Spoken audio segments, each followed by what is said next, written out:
سامعین ناظرین، جیسا کہ ہم نے آپ کو بتایا کہ سائنسز کی وجہ سے، سائنسز کے انفیکشن کی وجہ سے، جس کو سائنوسائٹس کہا جاتا ہے، اس کی وجہ سے جو سر درد ہوتا ہے وہ پیشانی اور چہرے کی ہڈیوں کے اندر جھلیوں کی سوزش کی وجہ سے ہوتا ہے، یا بلڈ پریشر کم ہونے کی وجہ سے بھی ہو سکتا ہے۔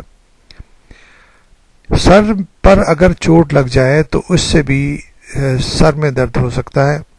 سر درد کی مختلف قسمیں ہیں اور ان کی شدت اور سنگینی اسی لحاظ سے مختلف ہو سکتی ہے۔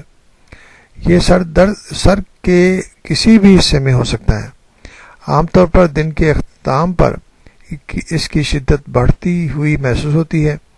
جو لوگ سر درد کی شکایت کے سلسلے میں ڈاکٹروں سے مشورے کے لیے پہنچتے ہیں، ان میں سے 90% کو کسی نہ کسی ٹینشن کی وجہ سے سر میں درد ہو رہا ہوتا ہے۔